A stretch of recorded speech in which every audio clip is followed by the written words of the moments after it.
उपस्थित सर्वच मान्यवर आणि सर्व मित्रांनो, मी काही तयारी करून आलेलो नाही आहे, त्यामुळे एक्स टेम्पो बोलेल. मला जे वाटतं ते मी बोलेल किंवा जे माझे अनुभव आहेत ते सांगेल.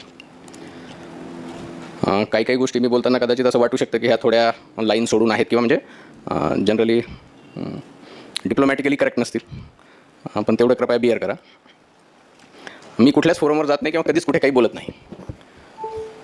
पॉलिटिकल ऑर्गनायझेशनची तर माझा मुळीच संबंध नाही. स्वराज पक्षाकडं सुद्धा मी एक सामाजिक संघटना म्हणूनच बघतो, पॉलिटिकल ऑर्गनायझेशन म्हणून मी बघत नाही. यालाही जेव्हा मला फोन आला तेव्हा मी पहिल्यांदा माझा मूड नाहीचाच होता, परंतु मी स्वतः जगात जो सर्वात चांगला माणूस किंवा सर्वात मोठा माणूस आहे ते म्हणजे छत्रपती शिवाजीराजे आहेत अशा मताचा माणूस आहे. मी त्यांच्याबद्दल फार वाचलेलं आहे, लोकांनी लिहिलेलं वाचलेलं आहे किंवा इकडून तिकडून गोळा करून वाचलेलं असं नाही. मी ओरिजिनल बखरी वाचलेले आहेत, पोर्तुगीजांचे डॉक्युमेंट्स वाचलेले आहेत, इंग्रजाचे डॉक्युमेंट्स वाचलेले आहेत, औरंगजेबाच्या दरबारातील गोष्टी वाचलेल्या आहेत किंवा ज्यांनी प्रत्यक्ष शिवाजी महाराजांना बघितलं आहे अशा काही लोकांची पुस्तकं आहेत. जसं की तुम्हालाही माहीत असेल की औरंगाबादचं तारीख ए दिलकुशा नावाचं एक पुस्तक आहे. एका अर्दली असणाऱ्या म्हणजे एका नौकर असणाऱ्या पोरानं लिहिलेलं आहे. माझी विनंती की आपण वाचावे अशी पुस्तकं, की हा किती मोठा व्यक्ती होता आणि हे म्हणजे फार मोठ्या लोकांचे चरित्र वाचलेले आहेत, पण महाराजांच्या जवळपास कोणी जात नाही. एवढ्या मोठ्या माणसांचे जी लायनेज आहे, जे वंशज आहे, छत्रपती संभाजीराजेंचा निरोप आहे म्हणल्यावर मला नकार देणं अशक्यच आहे. बोलून काही फार होईल अशा मताचा मी नाही आहे. आपल्याकडे बोलणारे इतके वाढलेले आहेत, पण करणारे जवळपास नाहीच. त्यामुळे कुणी कुणाचं ऐकायच्या मनस्थितीत आहे असंही मला काही वाटत नाही. तुम्ही ऐका, तुम्हाला योग्य वाटलं तर विचार करा, पण माझा बोलणे आणि ते समजून घेऊन त्याच्यावर लोक काहीतरी ॲक्शन्स घेतील याच्यावरचा माझा विश्वास फारसा राहिलेला नाही आहे. तर मी आधी क्लिअर करतो की एक पॉलिटिकल ऑर्गनायझेशन म्हणून मी झालेलं नाही आहे. हे फक्त छत्रपती शिवाजी महाराजांवरचं असणारं प्रेम आणि संभाजी महाराजांना मी देऊ न शकणारा नकार हे मुख्य कारण होतं. मी तयारी यामुळे केली नाही की तयारी केलं तर काहीतरी ठोकताळे देऊन आपण बोलायला सुरुवात करतो, कदाचित काही प्रश्न आले तर आपण त्याचे उत्तर द्यायला फारसे डिप्लोमॅटिकली वागायला सुरुवात करतो. विषय आहे किंवा शेतीच्या प्रश्नाकडे बघताना राज्यकर्त्यांचा आणि प्रशासनाचा दृष्टिकोन कसा असावा. मी ॲट द आउटसेट मी हे क्लिअर करतो की IAS काम करत असताना मला शेती बऱ्यापैकी कळती असा बऱ्याच जणांचा समज होता. मला असं वाटायचं की मला थोडी बहुत कळती, मला फार कळती असं माझं मत होतं. पण आपल्या देशात दुर्दैव असं आहे की ज्या प्रश्नावर ज्या लोकांचं एक्सपर्टाईज नाही ते लोक त्या प्रश्नावर सल्ले देतात आणि बोलतात. शेतीच्या प्रश्नावर पुस्तकं वाचून, अभ्यास करून किंवा स्टॅटिस्टिक्स घेऊन चर्चा करणे याचा रिझल्ट एवढाच येतो की काही लोकांना PhD मिळतात, काही लोकांना प्रसिद्धी मिळते, काही लोकांचे पेपर्स पब्लिश होतात आणि काही लोकांचं नाव होतं, काही लोकांना कदाचित पद्मविभूषण वगैरे पण मिळू शकते. माझ्याकडे जेव्हा शेतकऱ्याच्या प्रश्नावर लोक बोलायला यायचे, आता कमी येतात, तेव्हा मी त्यांना म्हणायचो तुमचा हात दाखवा. हात एकदम गुबगुबीत मऊ, हाताला एक घट्टा नाही, आणि मग आम्ही शेतकऱ्याच्या प्रश्नावर बोलत राहणार. आमचं भांडवल काय तर आमचं इंटेलेक्च्युअल ॲसेट हा आमचा भांडवल आहे, कारण आम्ही शिकलेलो आहोत, आम्ही भूमिका मांडू शकतो, भूमिका चूक असली तरी डिफेंड करू शकतो आणि मग त्या आधारे आपण शेतकऱ्यांच्या प्रश्नावर बोलायचं. मी शेतकऱ्यांच्या प्रश्नावर खूप पेपर्स वाचलेली आहेत. या पेपरमधून मला एकच जाणवलं की मॅक्सिमम पेपर्स हे जे इंटेलेक्च्युअल क्लास असतो त्यांनी लिहिलेले आहेत की ज्यांनी प्रत्यक्ष शेती केलेली नाही, आता प्रत्यक्ष शेतीतले बारकावे त्यांना माहीत नाहीत. मी पण त्यातला एक होतो, पण मी शेती या विषयावर कमी बोलायचो, कारण मला याची जाणीव होती की आपल्याला फारसं याच्यातलं ज्ञान नाही आहे. पण गेले 1 वर्ष झाले मी शेतावर राहतो आणि एक मजूर जे काम करतो त्यातलं एकही काम असं नाही की जे मी केलेलं नाही. मी सोयाबीन कापलेलं आहे, मी सोयाबीनच्या गंजा मारलेल्या आहेत, सोयाबीनच्या गंजा उचलून मळणी यंत्रापर्यंत नेलेले आहेत, मळणी यंत्र चालू असताना बिघडल्यानंतर त्याच्याशी खटापट करून ते चालू करायचा प्रयत्न केलेला आहे, सोयाबीनचे दाणे मळणी यंत्रातून फुटून निघत असताना काय करायचं याच्यावर डोकं लावलेलं आहे. मी मका कापलेली आहे, मी मक्याची हार्वेस्टिंग केलेली आहे. शेतात गेल्यानंतर मला कळालं की कुठलाच बूट शेतात काम करत नसतो, अनवाणी पायानं चालावं लागतं आणि महागडे बुटं तर बिलकुल चालत नसतात. 500-600 रुपयाचा बूट घ्यावा लागतो, त्याचंही मागचं जे टाच ज्याला कव्हर करते ते मुडपावं लागतं, चपलेसारखं करावं लागतं तर तुम्ही चालू शकता. सापांचं प्रचंड भय आहे. कुठलीही वस्तू फिजिकल लेबरशिवाय तिथं शक्य नाही. खालच्या क्षेत्रात गेलात आणि कळालं की खुरपं राहिलं तर 1000-1500 फूट पायात चिखलातून तुडवत यावं लागतं, मग खुरपं घेऊन जावं लागतं. माती हे तर एवढं जिवंत प्रकरण आहे की मला कल्पना होती, पण ते इतकं अवघड असतं मला माहीत नव्हतं. वापसा कंडिशन आल्यावर पेरणी करा हे चांगल्या पॉश ठिकाणी बोलणं फार सोपं असतं. ॲक्च्युअली एक्झॅक्ट वापसा कंडिशन केव्हा येते आणि ती पेरणी करताना काय अडचणी येतील, अनंत अडचणीचा धंदा आहे. मला स्वतःला जर कोणी विचारलं की शेती छानपैकी आता रिटायर झाल्यावर शेती करावी छानपैकी, असं हे छान वगैरे काही नाही आहे. म्हणजे I am trying to put some very blunt truth in front of you. काही ब्लंट गोष्टी मी तुम्हाला मांडायचा प्रयत्न करतो. हे छान वगैरे काही नाही आहे. गेल्या वर्षभराच्या कालावधीत मी फार निश्चयी आणि तसं कणखर माणूस आहे. सगळेजण जरी निघून गेले तरी मी एकटा तिथे राहून लढून शेती करेल हे माझा निश्चय होता. असं असताना 7 ते 8 वेळेस माझ्यासमोर असे प्रसंग आले की मी झाडाखाली मटकन बसून आता पुढे काय करावं याच्यासाठी डोक्याला हात लावून बसलेलो आहे. आपल्याला एक समज आहे की सरकार, प्रशासन राजकारणी लोक, कार्यकर्ते हे फार महत्त्वाचे आहेत. मी तुम्हाला ब्लंटली सांगू शकतो की आपण लोक महत्त्वाचे नाहीत. मी गेल्या 1 वर्षात अनेक शेतकऱ्यांशी शेतमजुरांशीच माझा संपर्क आहे. एकदाही सरकारची धोरणं, शासन, प्रशासन, मीडिया याच्यावर चर्चा होत नाही. लोकांचे विषय पूर्ण वेगळे आहेत. आपण जो तथाकथित इंटेलेक्च्युअल क्लास आहे हा पूर्ण कट ऑफ झालेला आहे त्यांच्यापासून, कारण आपण काम केलेलं नाही. मला माहीत नव्हतं की सोयाबीन कापताना त्याच्या शेंगाचे टोकं लागून हाताला जखमा होतात. शेणखत जर टाकायचं असेल तर ते कशा पद्धतीने टाकायचं हे पण मला माहीत नव्हतं. मी काही मेकॅनायझेशन करायचे प्रयत्न केले, मेकॅनायझेशन अयशस्वी झाले. लेबरचा प्रचंड प्रॉब्लेम आहे. मी लेबर क्लासच्या विरोधात नाही, पण अनफॉर्च्युनेटली आपल्याकडचे डॉक्टर आणि पेशंट यांचे इंटरेस्ट कॉन्ट्राडिक्टरी झालेले आहेत. तसंच या 2 क्लासचं झालेलं आहे. हे दोन्ही क्लास गरीब आहे. तर आज कुठल्याही शेतकऱ्याकडे गेलात तर तो सरकारच्या नावानं ओरडतो, हा जो समज आहे हा तद्दन चुकीचा आहे. सरकारच्या नावानं कोण ओरडतं? की ज्यांच्या शेती आहेत, जे शेतात जात नाहीत, बस स्टँडवर बसतात, तिथे चहापाणी करतात आणि कोण निवडून येईल, कोण पडल, पार अमेरिकेच्या निवडणुकीपासून ते गल्लीतल्या निवडणुकीपर्यंत चर्चा करणाऱ्या लोकांचा हा धंदा आहे. सामान्य शेतकऱ्याचा याच्याशी काहीही संबंध नाही. माझं गाव सुद्धा मोठं आहे. अशी जी मंडळी आहे की जी गावाचा गाडा तथाकथित हाकतात किंवा जी स्वतःला राज्यकर्ती किंवा राज्यकर्त्यांच्या जवळची समजतात, यांच्याबद्दल कुठलाही आदर आता खेड्यात राहिलेला नाही. माझं जे मत आहे ते मी सांगतो, तुम्ही डिफर होऊ शकता. आपण लोकांनी एक कुकून तयार केलेला आहे, एक भ्रम तयार केलेला आहे की आपण महत्त्वाचे आहोत. शेतकऱ्यांचे प्रश्न सरकार किंवा राजकारणी किंवा मीडिया कोणी एक्सपर्ट सोडू शकतात यावर माझा मुळीच विश्वास नाही. आपण फार तर या प्रश्नाला सोडवण्याचं काहीतरी ड्रामा करू शकतो, इंटरफेअर केल्याचं चित्र निर्माण करू शकतो, पण त्यातून प्रश्न सुटत नाहीत. मी तुम्हाला एक छोटीशी गोष्ट, मी ॲग्रिकल्चर कमिशनर असताना मी एक थोडासा अभ्यास असा केला होता की शेतकऱ्यांच्या ज्या योजना आहेत सरकारच्या, त्याचा फायदा किती लोक घेतात? 1% शेतकरी घेतात. म्हणजे 2% आहेत, पण त्यात रिपीट झालेले जर काढले तर 1% शेतकरी घेतात.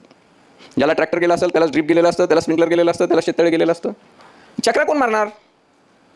मी गव्हर्नमेंटमध्ये राहिलेलं आहे, ऑफिसरची काही चूक नाही. त्यानं जर उद्या चुकीच्या पद्धतीने दिलं तर त्याची अकाउंटेबिलिटी आहे, त्यामुळे त्याला त्याचे नियम पाळावे लागणार. मग तुम्ही शेती करणार की इकडे फिरणार? पण दुर्दैवानं आता अशी गोष्ट झालेली आहे की काही एक वर्ग आपल्याकडे तयार झालेला आहे की तो फक्त अनुदानाच्या पाठीमागे. माझं असं वैयक्तिक मत आहे की अनुदानाची आपण लावलेली सवय ही खरंच घातक आहे. ज्यांच्या मनगटात दम आहे आणि मनगटात दमावर काम करणारी जगणारी जी माणसं आहेत त्यांना आपण वेगळ्या लाईनला घेऊन चाललेलो आहोत. माझं बोलणं मी एका लाईनवर घेऊन चाललो आहे, तुम्हाला थोड्या वेळात एक्सप्लेन होईल. त्यामुळे शेतकऱ्याच्या प्रश्नाला सरकार जबाबदार आहे हे नोटेशन मला वाटतं आपण सगळ्यांनी डोक्यातून काढून टाकावं. सरकारचा रोल शेतकऱ्याच्या प्रश्नावर फार मिनिमल आहे. मग दुसरा विषय येतो की मार्केटचा प्रॉब्लेम आहे. मी तुम्हाला सांगतो, मार्केट हा इतका खतरनाक प्रकरण आहे की त्याला कंट्रोल करणे हे जवळपास इम्पॉसिबल आहे असं माझं मत आहे. तुम्हाला काही शब्द तुम्ही काही लोकांनी ऐकले असतील, मार्केट कॅप्चर नावाचा एक प्रकार असतो. म्हणजे आपण काय केलं की व्यापारी शेतकऱ्यांना ब्लॅकमेल करतात अशा प्रिझम्पशन्समध्ये आपण मार्केट कमिट्या तयार केल्या. मग याच व्यापाऱ्यांनी मार्केट कमिट्यात दुकानं घेतली, ते इकडून तिकडे बसलेले आहेत आणि त्याला रेग्युलेटरी कॅप्चर असं म्हणतात. आता रेग्युलेटरी कॅप्चर झालेला आहे. मग आपल्या मार्केट कमिट्या ज्या शेतकऱ्यांना न्याय देण्यासाठी केलेल्या आहेत, कधीतरी तिथं जाऊन काय एक्सप्लॉयटेशन होतं बघा. एक 5, 50, 100 किलो 200 किलो गवार बाहेरून विकत घेऊन तिथं नेऊन विका. मग कळतं काय कार्यक्रम चालतो ते. हमालाच्या नावाखाली कशी तोडी केली जाते, सरकार किती टक्के यांना घ्यायला सांगते, किती टक्के घेतात, आणि जर तुम्ही नियम दाखवले तर सेकंड टाईम जेव्हा तुम्ही माल घेऊन येतात तेव्हा तुमचा माल कोणी घेतं का, हे सगळे विषय आहेत. मी डिव्हिजनल कमिशनर असताना या विषयाला टॅकल करायचा प्रयत्न केला होता. मार्केट हा एवढा स्ट्रॉंग बाब आहे की सरकारचे सुद्धा लिमिटेशन्स आहेत त्याच्यात. असं काही भ्रमात राहू नये कोणी की सरकार मैदानात आले तर सगळे मार्केटचे रिफॉर्म्स होतील वगैरे वगैरे. खूप अवघड आहे. मार्केट कंट्रोल होतं गिरायकांनी आणि सप्लायने. डिमांड अँड सप्लाय हे 2च मुख्य बाबी आहेत. मग गव्हर्नमेंट काय करू शकतं? तर गव्हर्नमेंट इन्फ्रास्ट्रक्चर देऊ शकतं. मी तो रोलवर गव्हर्नमेंटच्या येईल, पण माझी तुम्हाला सगळ्यांना विनंती आहे की माझं जे मत आहे ते मी तुमच्यासमोर सांगतो. आपण त्याच्यावर विचार करा, अभ्यास करा. माझं मत जर चुकीचं असेल तर डस्टबिनमध्ये टाका, माझं काही म्हणणं नाही. पण गव्हर्नमेंट आणि इतर रेग्युलेटरी फंक्शनरीज शेतीमध्ये बदल करू शकतात हे डोक्यातून काढून टाका. हा बदल जर करायचा असेल तर अनेक सरकारं आली. आपण असं म्हणू शकत नाही की सगळ्या सरकारांनी सगळ्यांनीच खूप प्रयत्न केलेले आहेत शेतीला वर आणण्यासाठी. प्रॉब्लेम काय होतो? प्रॉब्लेम हा आहे की शेती वर आणण्याची ताकद ही आपण जे भ्रम ठेवलेला आहे की सरकारमध्ये किंवा आपल्या इंटेलेक्च्युअल क्लासमध्ये आहे ती डोक्यातून काढून टाका. डॉक्टर स्वामीनाथनला आपण पारितोषिक दिले, मोठमोठाले हे दिले, आत्महत्या थांबल्या का? अनेक आपल्याकडे फार मोठे इकॉनॉमिस्ट होऊन गेले ज्यांना नोबेल प्राईज मिळाले.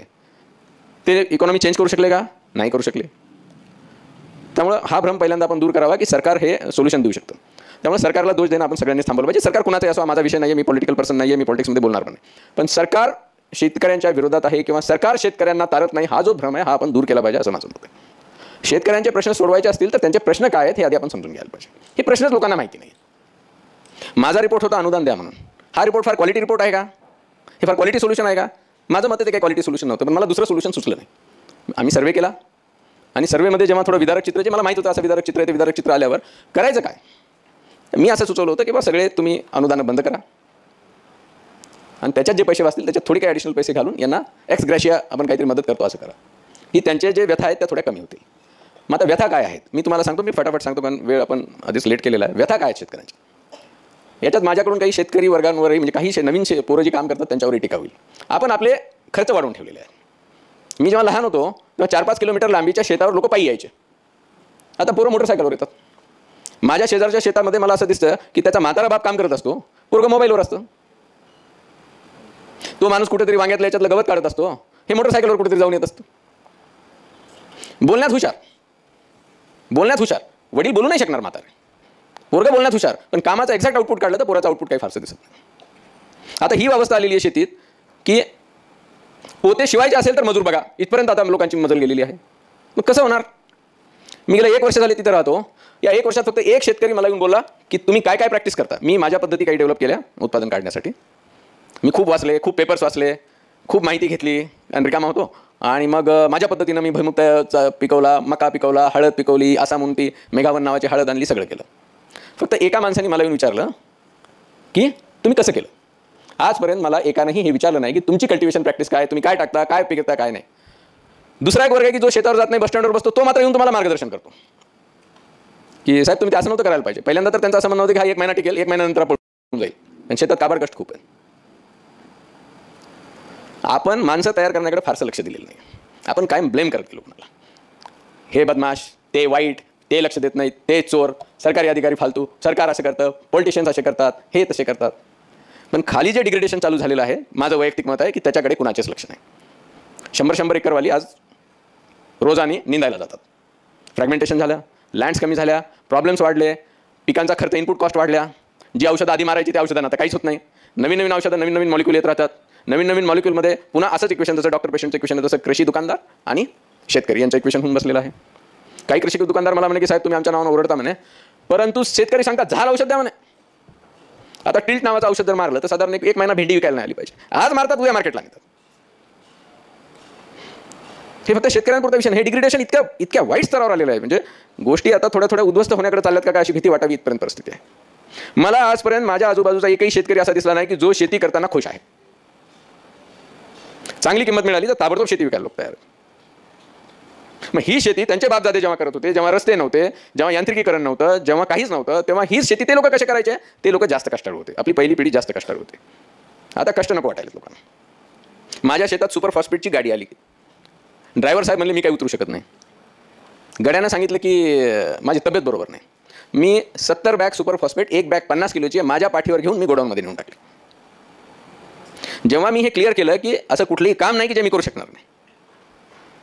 नाग निघाला, नाग पकडला, सापं निघाले, सापं पकडले, चिलाट्या, तुम्हाला ते भाषा बऱ्याचशा कळणार नाही, चिलाट्या तोडल्या म्हणजे काटेरी झाडे तोडली, पावसाचं पाणी आलं, साचलं, दांड काढून दिला,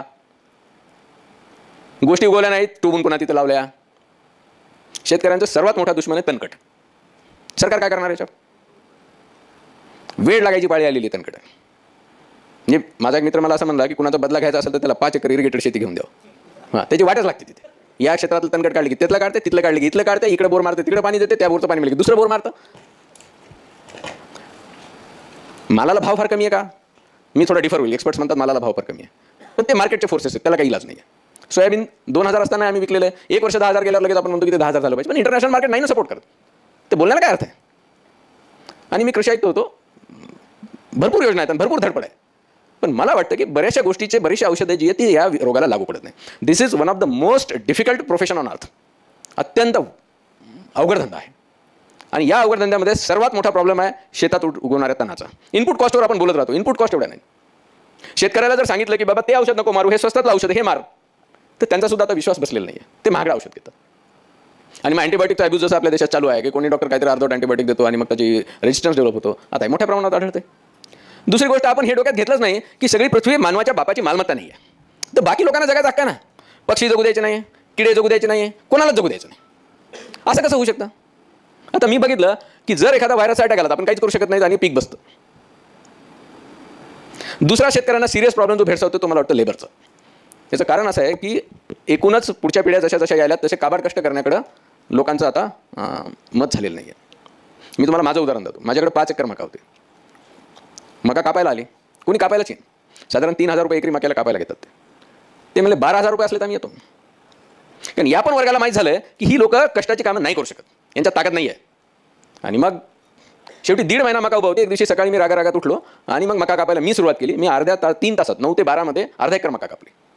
घामागर्द झालो. कापता कापता ते जो कोयता असतो तो माझ्या हाताला लागला, व्हेन कटली इथली, आणि मग ते रक्त उडालं. मी तसंच कंटिन्यू करत गेलो. काटे घुसले. हा धंदा सोपा नाही आहे. त्याच्यात काटे घुसणार, तुम्ही भिजणार, पाऊस येणार. परवा मी शेतात खालच्या बाजूला जांभळाचे झाडं लावले होते माझ्या वडिलांनी, त्याचे जांभळं तोडत होतं, अचानक पाऊस सुरू झाला. इतकं भयानक वार की माझ्या शेतात माझ्या आखाड्यावर असणारी बैलगाडी उडून धुळ्यापर्यंत गेली. मी जेव्हा चालायचा प्रयत्न केला तर 7-8-10 वेळेला मी फेकला गेलो. Life is tough there, it is very tough. So discuss it in to by middle class people. मध्यमवर्गीय माणसांनी त्यांची लाईफ डिस्कस करून आम्ही तुम्हाला सोल्युशन देतो म्हणे, हा उद्दामता आहे असं माझं मत. असे सोल्युशन नाही देत येणार. सोल्युशन काय मला वाटतं ते पण मी सांगतो. तिसरा मेजर प्रॉब्लेम शेतकऱ्यांचा आहे की जे इन्सेक्टिसाईड पेस्टिसाईडचा जो बेफाम यूज चालू आहे आणि ज्याच्याशिवाय आता शेती करणं अशक्य आहे. हे बोलणं सोपं आहे, ती नैसर्गिक शेती होती, हे होती. मी जर नैसर्गिक शेतीवर बोललो तर कदाचित मला थोडं लोक ओळखतात, त्याच्यामुळे माझं अजून नाव होईल आणि मग मला लोक चांगलं म्हणतील. पण मी नैसर्गिक शेतीवर जगू शकतो का? तर उत्तर नाही. मला दोन्हीचं कॉम्बिनेशन करावं लागेल. काहीच येऊ देत नाहीत. जर कीड आली तर काही शिल्लक, तुम्हाला गोगलगाई तुमच्या शेतात येऊ द्या, एक झाड शिल्लक ठेवलं तर म्हणा तुम्ही, मग गोगलगाईला मारायला तुम्ही काहीतरी मर्जर फिजर अशा औषधं मारणार. ते मारले की ते गोगलगाई किडे खाणार, पक्षी खाणार, की लगे पक्षी मरून जाणार. हे सगळं सायकल डिस्टर्ब करण्याचा कार्यक्रम चालू आहे.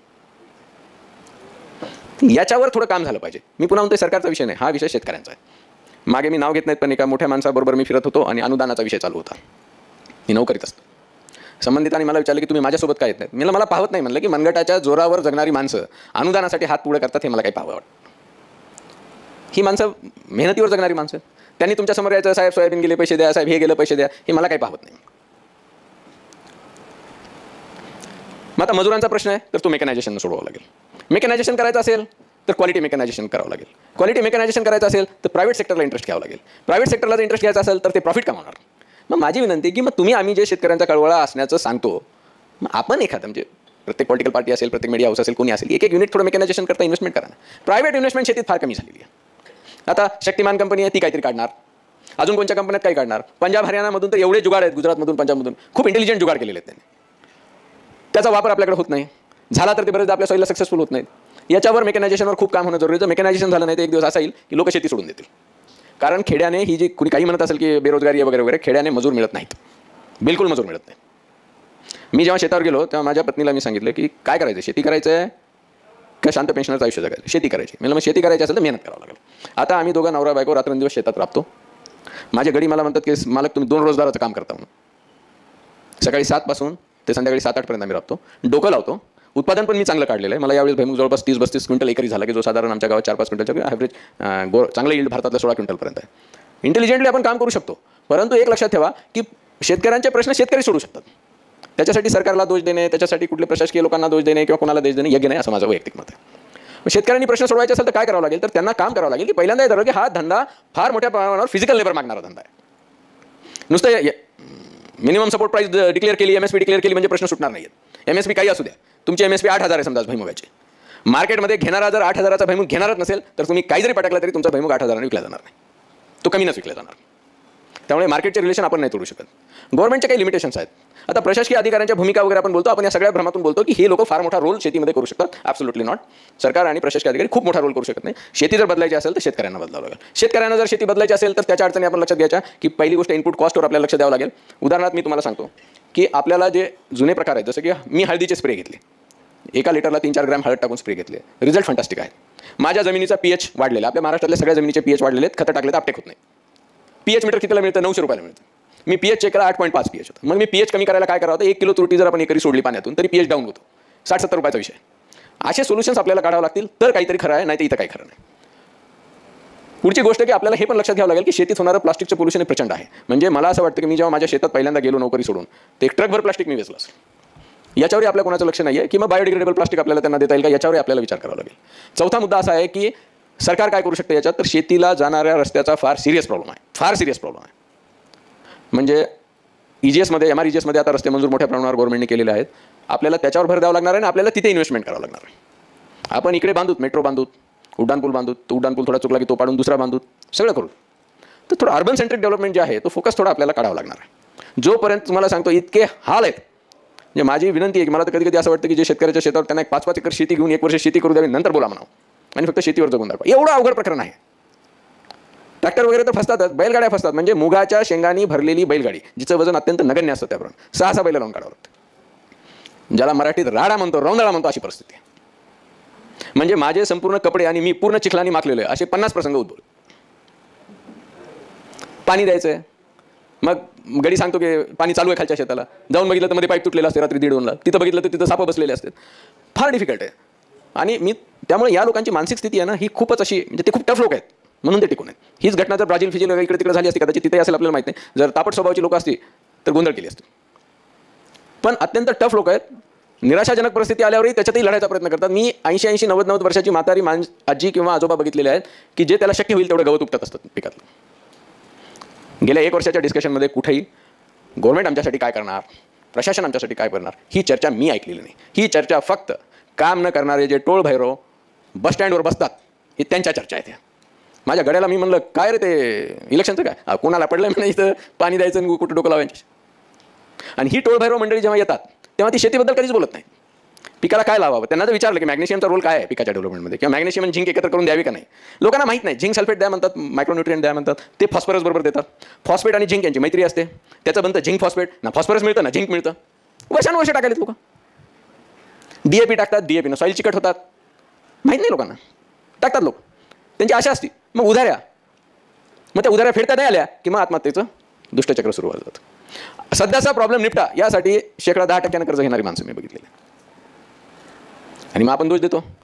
काही आमचे लोक म्हणायचे की शेतकऱ्यांना आत्महत्या केल्यावर तू दारू प्यायचा म्हणून. दारू पिणारे तर सगळे इंटेलेक्च्युअल आहेत, ते का मरत नाहीत? IAS पण पितात, सगळेच पितात, का मरत नाहीत? मग दुसरं स्टॅटिस्टिक्स काढायचं की नॅशनल क्राईम ब्युरोनुसार शेतकऱ्यांच्या आत्महत्या काही जास्त नाहीत, त्या सगळ्या समाजाच्या जेवढ्या तेवढ्याच आहेत, मान्य आहे. पण दारिद्र्यामुळे होणारी आत्महत्या ही फक्त शेतकऱ्यात आहे, हे लक्षात ठेवा. बाकी कारण काही वेगळे असतील. राग आला म्हणून आत्महत्या, प्रेमभंग झाला म्हणून आत्महत्या, काहीतरी मिळायला पाहिजे होतं ते नाही मिळालं म्हणून आत्महत्या. आणि स्टॅटिस्टिक्स बाबत एक मन आहे इंग्लिशमध्ये की there are 3 types of lies. Lies, dam lies and statistics. तो स्टॅटिस्टिक्स कॅन मिसलीड यू. मग तिथे बसून काहीतरी कागदी कळघोडे नाचून शेतकऱ्यांच्या एखाद्या प्रश्नाला खोटं ठरवणं, खरं ठरवणं नाही. शेतकऱ्यांचे दोष आहेत, मी असं म्हणणार नाही की त्यांचे दोष नाही. परवा 47 डिग्री सेंटीग्रेड तापमान होतं आणि आम्हाला शेणखत पांगवायचं होतं. शेणखत पांगवायचं म्हणजे ज्याला आपण शहरी भाषेत घाण म्हणतो, ती खोऱ्यानं ओढायची, टोपल्यात घ्यायची, लांबवर जायचं आणि टोपलं फिरून टाकायचं.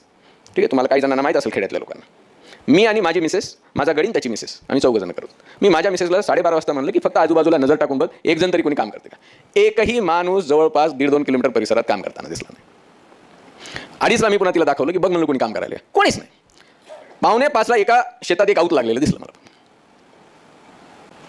अरे हा कष्टाचा धंदा आहे, इथं कष्ट नाही केले तर विषय संपला. आता तुम्हाला कुंभार व्हायचं आणि तुम्ही म्हणताल मी चिखलाला हात लावणार नाही, मडक्याला हात लावणार नाही, मला हे जमणार नाही, मला आर्मीमध्ये जायचं आहे, पण कानाजवळून बंदूक गेली तर माझी गोळी गेली तर गाळण उडती, असं नाही जमत. तो धंदा कष्ट डिमांड करणारा धंदा आहे. तिथं जर तुम्ही कष्ट करा. मी जेव्हा उन्हात काम करत होतो तेव्हा काही आपले व्हिलेज बॅरिस्टर असतात ना शहरातले पण, की जे सल्ले देतात की साहेब ते सनस्क्रीन लोशन लावा. अरे कशाचं सनस्क्रीन आणि कशाचं काय, तिथं 47 डिग्री चालू, ट्रॅक्टर चालवायला येतं, त्याची हीट यायली, ऊन की ऊन. युरिया फेकायचा म्हणलं तर ते जिथं जखम असली तिथं तर आगाग व्हायली. ते बकेट असं धरतात आणि आपण असं टाकतो. ते बकेटाचा जो एज असतो तो बराच वेळ इथं लागतो आणि नंतर मग तिथं फर्टिलायझर लागल्यावर कळते की आपल्याला लागले. शेतकऱ्यांचे प्रश्न हे PhD साठी चांगले आहेत. शेतकऱ्यांचे प्रश्न हे प्रोग्राम करण्यासाठी चांगले आहेत. शेतकऱ्यांचे प्रश्न हे ज्यांनी शेतीत काही हात लावले नाही. हिंगोलीची गोष्ट सांगतो की एक माणूस माझ्यासमोर आला आणि मला साहेब बघा सोयाबीन कसं झालं. म्हणलं तुझा हात दाखव. हात एकदम मऊ. त्याला पुढे पॉलिटिकल ॲम्बिशन्स होते. म्हणजे शेतकऱ्यांचे प्रश्न हे पॉलिटिकल गेनसाठी वापरायचे नसतात. हे प्रश्न खूप टफ आहेत. याच्यात शेतकऱ्यांना त्यांच्यात बदल करावा लागेल, कष्ट करावे लागतील. कष्टाशिवाय इथं पर्याय नाही. ओझे उचलावं लागतील. एखादी युरियाची बॅग जर तिकडे पडली असेल आणि ती या शेतातून इथं आणायची असेल तर उचलावंच लागते. तिथं बाकी काही लॉजिक वापरणे आणि इंटेलेक्च्युअल डिस्कशन करणे असला काही कार्यक्रम नसतो. तुमच्या खोपी जर साप आलेला असेल तर तुम्हाला त्याला वॉर्ड ऑफ करावंच लागणार आहे. तिथं बाकी चर्चा करून जमत नसतं. तणकट असेल, तुम्हाला सांगतो तणकट एवढं बेकार आहे आता की जर तुम्ही आज बघितलं आणि 4 दिवस जर झोप काढली तर ते तुमच्या रेंजच्या बाहेर निघून जातं. बैल असतात, बैल राहिले नाहीत. सर्वात चांगली पाळी जी असते, तुम्हाला पाळी वगैरे मी एक्सप्लेन करत नाही पण 2 याच्यामधून सर्वात चांगली बैलांना पडती. आता बैलच नाहीत. त्या दुपारी 3:30ला मी शेजारच्या शेतात काही लोक बसले होते आराम करत, म्हणून तिथे गेलो शेजारी. मी गेल्यावर तिथं मध्यप्रश्न सुरू होतं. मी काय कामं फिमं करा ना, इतक्या उन्हात कुठं असते, तुमचीच कामाले बाबा, तुम्ही कसं काय करायली. आणि माझ्या लहानपणी माझे गडी मी बघितलेले आहेत की जे एवढ्या उन्हात सुद्धा टिचून काम करायचे. शेती हा ताकदीनं टिचून निराश न होता करायचा धंदा आहे. मग आपल्याला माणसं तयार करावं लागतील. आपण माणसामध्ये इन्व्हेस्टमेंटच केलेली नाही. माझ्या तर पूर्ण सर्व्हिस टेन्युअरमध्ये मी कधी माणसं तयार करण्यावर कोणीच चर्चा केली, इंटेलेक्च्युअल क्लासनं चर्चा केल्याची मला आठवत नाही. आपण कष्टाचं महत्त्व कोणाला बोलायला तयार नाही. प्रामाणिकपणे काम केलं पाहिजे हे आपण सांगायला तयार नाही. मालकाची पाठ वळली की मजूर काम बंद करतात. हा कुठला प्रकार आहे? त्यांना जर कळालं की तुम्ही आता अडचणीत तुम्ही जर पीक काढलं नाही तर खरीपाला तुमचं शेत तयार होणार नाही, तर ते तुम्हाला आवाच्या सव्वा किमती सांगतात. त्याला ब्लॅकमेल शिवाय काय म्हणतात?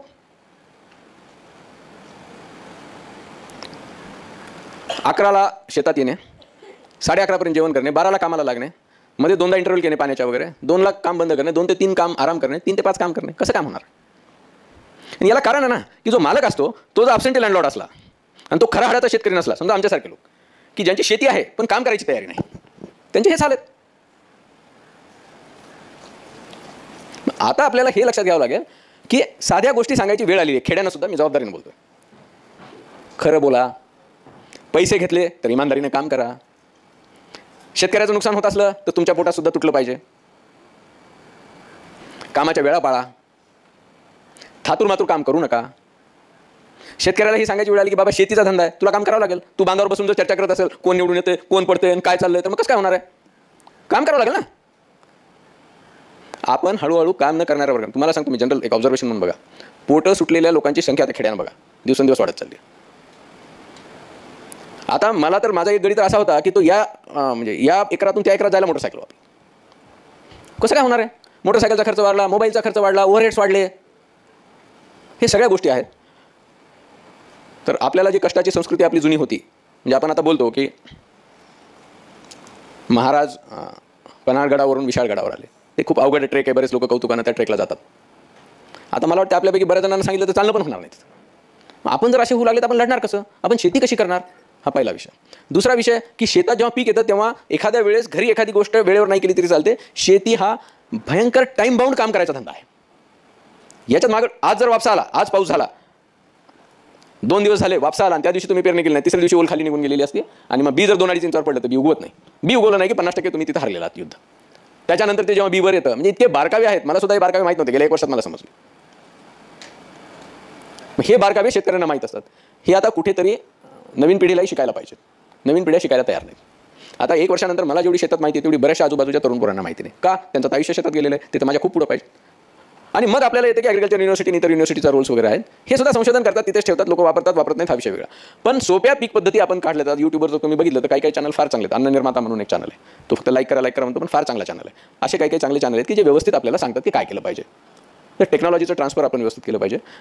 प्रशासनाकडून आणि सरकारकडून फक्त एकच मदत होऊ शकते की जे इन्फ्रास्ट्रक्चर आहे, पर्टिक्युलरली रस्ते वगैरे आहेत, त्याच्यावर फार लक्ष दिलं पाहिजे.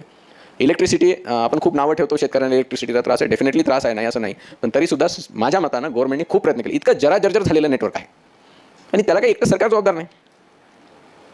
आपण एखादी आकडे टाकतो, कुठून कुठं लाईन ओढतो, कुठून कुठं पोल टाकतो, काहीतरी वाकडे तिकडे, म्हणजे ह्या सगळ्या गोष्टी आपल्याला लक्षात घ्याव्या लागतील. आता पाहण्याची भूमिका कशी असावी, मी म्हणजे मूळ सब्जेक्टकडे येतो. मी तुम्हाला फक्त शेतीच्या व्यथा काय त्याआधी सांगितलं, कारण प्रश्न कळल्याशिवाय आपण सोल्युशन्सवर जाऊ शकत नाही. पाहण्याची परिस्थिती कशी असेल? पहिल्यांदा आपण शेतकऱ्यांना याची जाणीव देण्याची गरज आहे की हा कष्ट मागणारा धंदा आहे आणि कष्टाशिवाय इथं काही होणार नाही. जर आपण कष्ट करणार नसतो तर देव जरी मदतीला आला तरी शेतकऱ्यांची मदत कोण नाही करू शकत. शेतकऱ्यांना कष्ट करावं लागतं. दुसरा, जे माझं वैयक्तिक मत होतं, जे मी गव्हर्नमेंटमध्ये असताना दिलं होतं, की अनेक योजना करून त्याच्या इम्प्लिमेंटेशनचं कॉम्प्लेक्स सिच्युएशन क्रिएट करण्यापेक्षा एक ठोक काहीतरी दिलं तर त्यालाही त्याचं काहीतरी काम करता येईल, अशा मतातून मी तो रिपोर्ट दिलेला होता. हा रिपोर्ट जशाला तसा ॲक्सेप्ट व्हावा असं माझी अपेक्षा नाही. It can be debated. जर त्याच्यात असं वाटलं की तज्ञांना की नाही याच्यात काही चुका आहेत, आपण दुरुस्त केले पाहिजे, तर वेल, मी फक्त इश्यू फ्लॅग करायचा प्रयत्न केलेला आहे. हा दुसरा मुद्दा. तिसरा मुद्दा,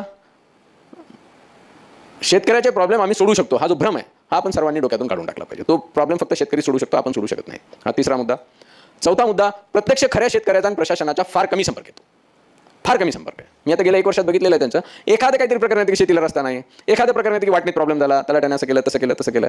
पण नॉर्मल शेतकरी हा त्याच्या शेतात एवढा बेजार असतो निसर्गाशी संघर्ष करण्यात आणि ते पीक उगवण्यात, त्याची मळणी करण्यात आणि हे करण्यात. भुईमुगाचं पीक खूप झालं, ते उपटायचा प्रॉब्लेम, ते उपटलं तर ते गोळा करायचं, ते गोळा केलं तर तिथून ते ट्रान्सपोर्ट करायचं मळणी यंत्रापर्यंत.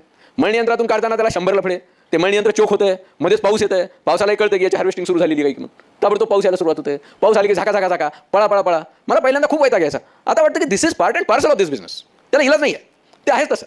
उद्या जर माझी ITBP मधून पोस्टिंग झाली हिमालयात आणि मी जर तिथं कुरकुर लागलो की बर्फच आहे आणि थंडीच वाजायली आणि फार सगळं गोठूनच चाललंय, तर बाळा ते बिझनेसच तसा आहे. फक्त आपण त्यांच्याकडे कंटेम्प्टने नाही बघितलं पाहिजे. I don't say that you respect them, but at least don't show content. आणि त्यांचे इश्यू, म्हणजे माझं हे थोडं स्टेटमेंट काही जणांना पटणार नाही, त्यांचे इश्यू हे कुठल्या तरी गेनसाठी वापरणं चुकीचं आहे. म्हणजे मी पेपर लिहिणार शेतकऱ्यांच्या आत्महत्यावर. मी जेव्हा सर्व्हिस सोडली तेव्हा 16 लाख लोकांचा सर्व्हिस, फॅमिलीचा सर्व्हे झाला होता. 130-40ची प्रश्न, इव्हन सायकोलॉजिकल टेस्ट वगैरे होती. मी क्ल्यूलेस होतं की करायचं काय आहे, याला काय सांभायचं. पण जेव्हा माझ्यासारखा, ज्याला 1 लाख रुपये पेन्शन आहे, जो वेल टू डू आहे, असा माणूस 5 ते 7 वेळा थपकून झाडाखाली बसतो आणि बायकोला म्हणतो की हे काही खरं नाही, तर I expect you to understand किती डिफिकल्ट बिझनेस आहे. तिथले काबाड कष्ट मी तुम्हाला सांगतो. तुमच्यातले जे खरे शेतकरी नसतील ते 1 महिनासुद्धा बिअर करू शकणार नाही, 10 दिवससुद्धा बिअर करू शकणार नाही. इतकं टफ लाईफ आहे ते. ऊन, पाऊस, थंडी, बापरे बापरे बापरे. मग आमची अपेक्षा एवढीच आहे की म्हणजे शेतकऱ्यांच्या बाजूने बोलायचं तर अपेक्षा एवढीच आहे की बाबा कंटेम्प्ट करू नका. नंबर 2, आम्हाला इन्फ्रास्ट्रक्चर फक्त करून द्या. मार्केट वगैरे आपण काही कंट्रोल करू शकत नाही. इन्फ्रास्ट्रक्चर व्यवस्थित करून द्या, रस्ते द्या, वीज द्या, आणि जय महाराष्ट्र तुमचं तुम्ही बघा, आम्ही आमचं बघतो. कारण त्याची नांगरट त्यालाच करणं आहे, त्याचं तणकट त्यालाच काढणं आहे, त्याच्या फवारण्या त्यालाच करणं आहे, त्याची हार्वेस्टिंग त्यालाच करणं आहे, पीक काढून पोत्यात भरणं त्यालाच आहे, शिवणं त्यालाच आहे, मार्केटमध्ये जाऊन त्यालाच आहे, तिथल्या लोकांची डोकं लावणं त्यालाच आहे. काही मार्केट रिफॉर्म्स करता आले ते करा. मला वाटतं 3 शिवाय मला वाटतं गव्हर्नमेंटचा फारसा रोल शेतकऱ्यांच्या बाबतीत येत नाही. सबसिडी ज्या आहेत त्या सबसिडीमध्ये माझं असं वैयक्तिक मत झालेलं आहे की बरेचदा त्या सबसिडी गव्हर्नमेंट म्हणजे शेतकऱ्यांपेक्षा बऱ्याचशा कंपन्यांनाच बेनिफिट जातात. तर ते थांबवावं असं माझं वैयक्तिक मत आहे. ठीक आहे, शासन त्याच्यावर योग्य ते निर्णय घेईल, आपल्याला तो माझा विषय नाही. पण इन्फ्रास्ट्रक्चर दुरुस्त करणं एवढं जर शासनानं व्यवस्थित केलं, की जे शासन करत आहे, मी असं म्हणणार नाही, कारण मी सुद्धा असताना माझ्या काळात माझ्या ऑफिसर्सनी फार मोठ्या प्रमाणावर शेतरस्ते मंजूर केलेले आहेत. पण इन्फ्रास्ट्रक्चर दुरुस्त करणं एवढं जर शासनानं व्यवस्थित केलं, की जे शासन करत आहे, मी असं म्हणणार नाही, कारण मी सुद्धा असताना माझ्या काळात माझ्या ऑफिसर्सनी फार मोठ्या प्रमाणावर शेतरस्ते मंजूर केलेले आहेत, आणि ते तर होतील. पण आपण इन्फ्रास्ट्रक्चरचा मोठा बॅकलॉग राहिलेला आहे. शेताला रस्ता नाही म्हणून धडकी भरणारे हजारो शेतकरी मी बघितलेले आहेत. जायला रस्ता नाही. या खारून गेलं तर हे शेतकरी भांडायला येते, त्या खारून गेलं ते शेतकरी भांडायला येते, कोणाच्या शेतात चाक गेलं तर लगे मारामारीपर्यंत वेळ येते. आणि हा सरकारचा विषय नाही आहे, पण जनरल ऑनेस्टी आपल्या लोकात वाढवण्यासाठी आपल्याला काहीतरी करावं लागणार. General dishonesty is extremely on rise, फार मोठ्या प्रमाणावर राईजवर आहे ती. तिच्याकडे आपल्याला लक्ष द्यावं लागणार आहे. कुठलीही संघटना असो, मी जसं सांगितलं की पॉलिटिकल ऑर्गनायझेशनच्या फोरमवर मी कधी येत नाही, छत्रपती संभाजीराजांना येते. हा सरकारचा विषय नाही आहे, पण जनरल ऑनेस्टी आपल्या लोकात वाढवण्यासाठी आपल्याला काहीतरी करावं लागणार. General dishonesty is extremely on rise, फार मोठ्या प्रमाणावर राईजवर आहे ती. तिच्याकडे आपल्याला लक्ष द्यावं लागणार आहे. कुठलीही संघटना असो, मी जसं सांगितलं की पॉलिटिकल ऑर्गनायझेशनच्या फोरमवर मी कधी येत नाही, छत्रपती संभाजीराजांना मी नाही म्हणू शकत नाही, परंतु मी तुम्हाला सांगतो की तुम्ही सोशल ऑर्गनायझेशनसारखं जर काम केलं तर या प्रश्नात मनं चेंज व्हायला सुरुवात होते. माझी तुम्हाला विनंती आहे की बस याच्यातून जाताना तुमच्याकडे येणारी जी पोरं असतात किंवा माझ्याकडे येणारी जी पोरं असतात की जी व्यवस्थित पाया पण पडत नाहीत आजकाल, फक्त असं करतात गुडघ्यापर्यंत. कशामुळे करतात? मी काही लोकांना विचारलं, आई वडिलाच्या पाया पडून किती दिवस झाले? नाही, त्याचं काही नाही. मग काय, कशामुळे पाया पडायला तुम्ही? हे जे कॅडर आहे, या कॅडरला शेतावर पाठवण्याची गरज आहे. हे जोपर्यंत शेतावर जाणार नाहीत, स्वतः कामं करणार नाहीत, आणि जोपर्यंत त्यांच्या हाताला घट्टे पडणार नाहीत, आणि किमान वर्षाला एकदा धनुर्वाताचं इंजेक्शन घ्यायची गरज पडणार नाही, तोपर्यंत शेती नाही सुधरत. हा प्रश्न गव्हर्नमेंटच्या ताब्यातला प्रश्न नाही आहे. माझी विनंती, मी स्वतः कृषी आयुक्त राहिलेलो आहे, मी पाहिलेलं आहे. गव्हर्नमेंट काय करू शकेल? रस्ते देऊ शकेल. गव्हर्नमेंट काय करू शकेल? की अडल्टरेटेड फर्टिलायझर्सवर कंट्रोल करू शकेल. गव्हर्नमेंट काय करू शकेल? की नवीन वाण जे यायले त्याला सर्टिफाय करू शकेल. अबे पण शेती तुम्हाला करायची ना, ते काय नांगर येऊन मारणार आहेत का? काय तिथं ते काय तणकट काढणार आहेत का? फवारणी करणार आहेत का? बी लावणार आहेत का? ते उपटणार आहेत का? त्याचं हार्वेस्टिंग करणार आहेत का? काय करणार आहे? त्यामुळे ही एक फॅशन होत चाललेली आहे की जे रिस्पॉन्सिबल नाही. विपिंग बॉय नावाचा एक प्रकार असतो बघा, कोणाला तरी आपल्याला ठोकायला पाहिजे असतं, तसं आपण कोणाला तरी ठोकत राहतो. आणि उद्या समजा बिनोव्हलंट गव्हर्नमेंट तुमच्या अपेक्षेप्रमाणे आलं, त्यांनी फार शेतकऱ्याची काळजी केली, तरी सुद्धा ते शेतकऱ्याच्या परिस्थितीत फारसा बदल करू शकणार नाही. शेतकऱ्याच्या परिस्थितीत बदल करायची ताकद फक्त शेतकऱ्यातच आहे. 3-4 इश्यूवर आपल्याला लक्ष द्यावं लागणार आहे शासन प्रशासन. Number 1 infrastructure, number 2 good quality inputs, त्याची क्वालिटी कंट्रोल करणे, नंबर 3 मेकॅनायझेशन. जर मेकॅनायझेशन झालं नाही शेतीचं तर बरेच लोक शेती सोडून बाहेर निघतील. आता बैलं कमी झालेत, ट्रॅक्टरचे धंदे झालेत, आता जमिनीकडे व्हायला सुरुवात झाल्या रोटावेटरना, त्याचे दुसरे प्रॉब्लेम सुरू झालेले आहेत. असे प्रकार वाढत चाललेले आहेत. आणि इनपुटचा जो असं बेधंद यूज चालू आहे, एक्सपायर झालेले औषध आहेत का काही असं विचारणारे मी शेतकरी बघितलेले आहेत. मग दुकानदार म्हणलं हां आहेत ना थोडं द्या, म्हणजे एक औषध दुसऱ्या औषधात तिसऱ्या औषधात मिसळून असं जहिरीला काहीतरी करून मारायचं. हां, आपलं काय झालेलं माहिती आहे का, आपण इतके पॉप्युलिस्ट होत चाललेलो आहोत की सपोज मी 1000 लोकांचा मी समूह आहे आणि मी वोटर आहे, तर मला बोलण्याची तुमची हिंमतच नाही. माझं काही चुकत असेल तर आपल्याला बोलावं लागेल, ते त्यांच्या हितासाठी आहे. मी तर बोलत असतो.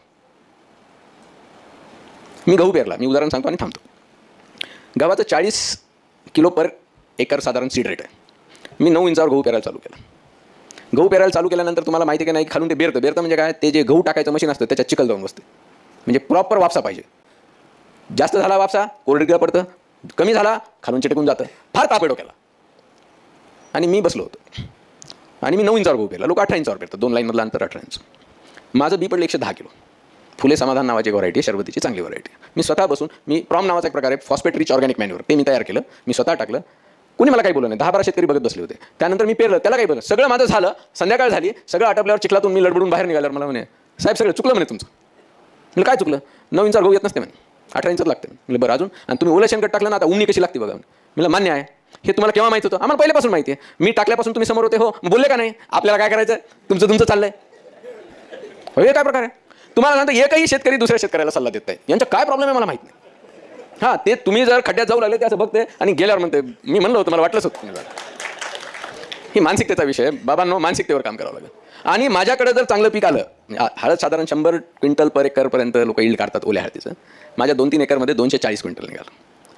जितेंद्र कदम म्हणून, डॉक्टर जितेंद्र कदम म्हणून राहुरी कृषी विद्यापीठाचे, त्यांचा मी सल्ला घ्यायचो. मी स्वतः खूप अभ्यास केला आणि मी काय केलं. मला एकाने विचारलं नाही, इतकं कसं काय आलं, काय टाकलं, काय केलं. माझी कुठली फवारणी 500 रुपये एकरच्या वर गेलेली नाही. Not interested.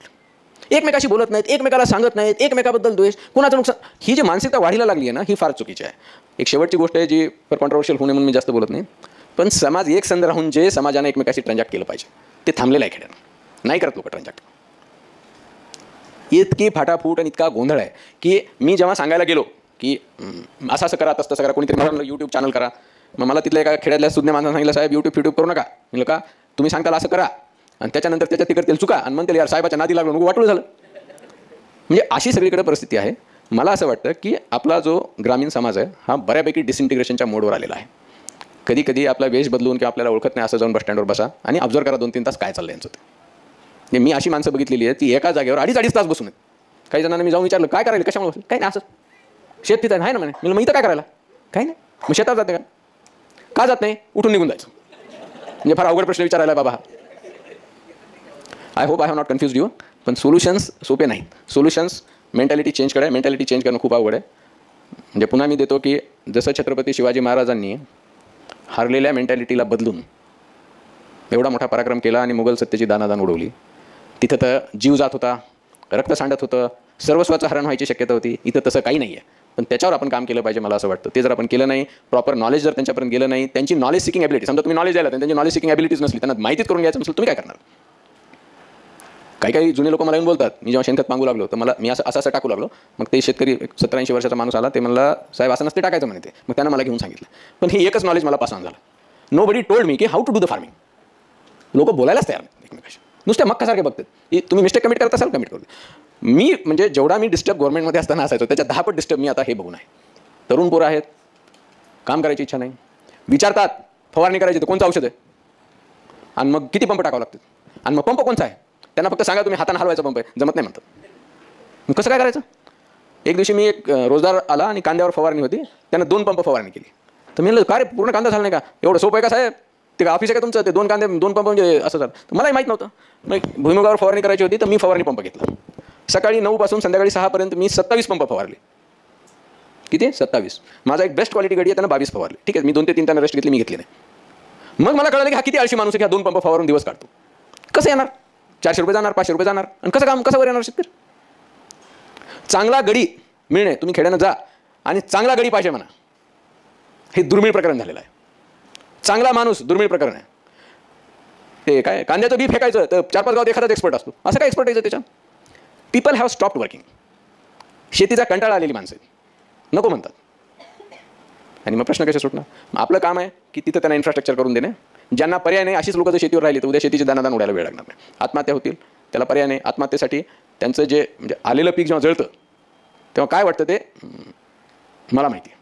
आलेला ऊस जेव्हा विजेच्या ताराच्या स्पर्शाने पेटतो तेव्हा काय जीव जळतो हे त्यालाच माहिती. म्हणजे तोच काय, मी जरी असेल तर मी पण काहीतरी करून घेईल. इतकं भयानक प्रकरण आहे. वास्तव फारच वाईट आहे तिथे. मी सोल्युशन द्यायला आलो नाही, मी फक्त तुम्हाला जाणीव द्यायला आलो. मला माझ्या डोक्यात सोल्युशन आहे, पण मी एवढा मोठा माणूस नाही आहे की मी काही कोणाला सुचवावं वगैरे. आपण मोठे लोक आहात, आपण थोडा विचार करा आणि सामाजिक संघटनेसारखं जर तुम्ही शेतकऱ्यात गेलात, तुमचे पॉलिटिकल अंगरखेप बाजूला ठेवून तर काहीतरी होईल. आणि ते करायचं असेल आणि तुम्हाला जर शेतकऱ्यांना काही बोलायचं असेल तर तुम्ही आधी शेतात राबून बघा, एकदा आऊत धरून बघा, एकदा ते सरळ आऊत बरोबर 1 फुटातून चालवायचा प्रयत्न करा. ते किती अवघड आहे बघा. मला जाणवलेलं आहे. मला आधी वाटायचं काय नाही ते आऊत मारायला म्हणून, आधी फार अवघड आहे. खोदून बघा, पाणी साचले शेतात आणि फक्त 1 8 फुटाची नाली खोदून बघा, आणि दुसऱ्या दिवशी काय काय तुम्हाला अनेक मसलची जाणीव होईल की आपल्याला बरेच मसल्स आहेत म्हणून, इतके मसल दुखायला चालू करत. तर हा डिफिकल्ट प्रोफेशन आहे. मला माहीत नाही मी तुमच्या अपेक्षेत तुम्हाला जे सब्जेक्ट अपेक्षित होतं तसं बोललो का कसं बोललो, पण मी स्वतः खूप वरीड आहे, व्यथित पण आहे. पण मला असं वाटतं की टिचून खचून काम करणारा शेतकरी अजूनही यशस्वी होऊ शकतो, त्याला काही प्रॉब्लेम नाही आहे. थँक्यू. हां घ्या. काही विचारायचं असेल तर विचारू शकतो. आपण प्रशासनात राहून जास्त बदल अपेक्षित किंवा समाजामध्ये पोहोचला असतात का, तर निवृत्तीचा एवढा टोकाचा निर्णय का, आणि आपण म्हणतो की प्रशासन म्हणून आम्ही ज्या ठिकाणी जातो, आम्ही महाराजांसोबत इतर राज्यामध्ये ज्यावेळेस गेलो त्यावेळेस त्या भागांमधलं आत्महत्येचं प्रमाण 24/7 त्या तिथल्या शेतकऱ्याला मिळून कमी प्रमाणात होतं. या दोन प्रश्न मी तुम्हाला सांगतो. मी बीड कलेक्टर होतो. सर्वात चांगला बीडची जागा जी आहे गेवराई माजलगाव वगैरे वगैरे हा जो पट्टा आहे हा एकदम सुपीक पट्टा आहे, काळीची जमीन आहे. आष्टी पाटोदा वगैरे वगैरे एकदम मुरमाड माती, काही फारसं उगवत नाही वगैरे वगैरे, म्हणजे शेतीच्या दृष्टीने अयोग्य पट्टा आहे. तिकडे इरिगेशन नाही, इकडे इरिगेशन आहे, जायकवाडचे कॅनल वगैरे. सर्वात जास्त आत्महत्या ह्या गेवराई माजलगाव इथं या परळी वगैरे या पट्ट्यात आहे, जिथं सर्वात चांगली जमीन आहे, जिथं सर्वात चांगलं इरिगेशन आहे. जिथं नाही आहे तिथं आत्महत्या नाहीत. रिझन सिंपल आहे. रिझन सिंपल आहे की हा जो भ्रम मी पहिलेच तोडायचा प्रयत्न केला की प्रशासन हे प्रॉब्लेम सॉल्व्ह करू शकतं किंवा गव्हर्नमेंट प्रॉब्लेम सॉल्व्ह करू शकतं, हे आपण मनातून काढलं. आष्टीमध्ये मी जेव्हा 2012ला दुष्काळ होता, जेव्हा मी तिथे कलेक्टर म्हणून होतो, भयान परिस्थिती होती. पण मी बघितलं की ज्या माणसाकडे 1 एकर शेती नाही त्याच्याकडे 50-50 जनावर होते. कुठून करतो तू हे? डोंगरावर चालतो, धुऱ्यानं चालतो. हा माणसाच्या टेनॅसिटीचा सवाल आहे. आता राहिला दुसरा प्रश्न की प्रशासनात राहून प्रश्न सुटतात का. मी 37 वर्ष प्रशासनात राहिलेलो आहे. मी बाहेर गेलो तर मला असं वाटलं की मी फार काही कंट्रीब्यूट करू शकणार नाही, कारण मला जे करायचं होतं ते मी बरंचसं केलं होतं आणि मला वाटलं की ठीक आहे मी शेती करून बघतो की काय होईल ते. प्रशासनात राहून प्रश्न सुटतात हे पण डोक्यातून काढून टाका. काय करणार तुम्ही? समजा तुम्ही मी डिव्हिजनल कमिशनर होतो. मी अनेक कंपन्यांवर रेड केल्या आणि त्यांचे बोगस खतं वगैरे पकडले आणि त्याचे केस झाल्या वगैरे वगैरे, ते पुढचा भाग वेगळा. त्याच्यापुढे मी काय करणार आहे? माझ्या ज्या योजना आहेत कृषी विभागाच्या, कृषी आयुक्त आहेत, खूप कॉम्पिटंट ऑफिसर्स आलेले आहेत, मिनिस्टर्स आलेले आहेत, त्या योजना ज्या आहेत त्या योजनांचे लिमिटेशन्स आहेत. त्या योजनाचे लिमिटेशन आहेत. मी जर शेतकरी आहे आणि मला आता फवारणीला काही पैसे कमी पडलेले आहेत तर माझ्यासाठी ती तेवढी टेलरमेड योजना नाही आहे. मला तुम्ही ट्रॅक्टर देताल सबसिडीवर, मला तुम्ही पॉवर टिलर देताल, मला तुम्ही ड्रीप देताल, पण माझ्या नीड्स दरवेळेस बदलत चाललेले आहेत. आणि प्रशासनात राहिल्यानंतर जर हा प्रश्न सुटला असता तर माझ्यापेक्षा फार कॉम्पिटंट, फार हुशार अनेक माणसं इथं होऊन गेलेली आहेत. प्रश्न नाही सुटले आणि आत्महत्या होत नाहीत हे तिथल्या लोकांची प्रवृत्तीवर असतं. आता तुम्ही जर काळ्या मातीत जर शेती करायला सुरुवात केली, तुम्ही या एकदा त्या भागात मराठवाड्यात आणि काही भागात शेती करून बघा, तुम्हाला सुद्धा काही दिवसांनी विचार घोंगावायला सुरुवात होतील. याचं कारण असं आहे की तो बिझनेस एवढा टफ झालेला आहे, प्रशासन एका मर्यादेपर्यंत काम करणार. आता समजा तुमच्यापैकी बरेच लोक ओबेस आहेत की ज्यांना पोट सुटलेले आहे आणि ज्यांचे कोलेस्ट्रॉल वाढलेले आहेत, ज्यांना हार्ट अटॅक येऊ शकतो, अशी परिस्थिती आहे. काय करणार प्रशासन? तुम्हाला सांगेल बाबा उपाळा, तेल खाऊ नका, तूप खाऊ नका. पुढे काय करणार आहे? फाईट तर तुमची आहे, व्यायाम तुम्हाला करावा लागेल, कंट्रोल तुम्हाला करावं लागेल. म्हणून मला एकानं उदाहरण दिलं. आता आगरकर नावाचा फास्ट बॉलर होता. आगरकरला जर फास्ट बॉलिंग करायची असेल तर काय करावं लागेल सांगा ना? फिटनेस ठेवावं लागेल, त्याला बाउंड्रीपासून पळावं लागेल, त्याच्या रनमार्कपासून. आता आगरकरनं जर दुसरा माणूस लावला आणि आगरकर बॉलरपाशी उभा राहिला, अंपायरपाशी, आणि माणूस तू पळ आणि तू इथपर्यंत मग मी बॉल टाकतो, तर जमते का? मला एकाने सांगितलं, माझी स्टोरी नाही आहे, हे तसं प्रकरण आहे. तर त्यामुळे प्रशासनात राहून हे प्रश्न सुटतात असं काही नाही. मी चौकरी सोडायचं कारण हे माझं पर्सनल रिझन होतं. माझे आई वडील खूप आजारी होते आणि मला असं वाटत होतं की मी कायम दूर राहून मी त्यांच्याप्रती माझ्या ज्या जबाबदाऱ्या आहेत ते नीट, मी एकच मुलगा होतो आणि मग फोनवर कशी आहे तुझी तब्येत, काळजी घे, हे जे ड्रामा होता हा काही फार दिवस करायची माझी इच्छा नव्हती, म्हणून मी नोकरी सोडलेली आहे. मला तेच तुम्हाला सांगायचं, शेतकऱ्यांना नाही शेतकरीच देऊ शकतो. तुम्ही सांगता तुम्ही नाही, आम्ही नाही, कोण नाही करू शकत.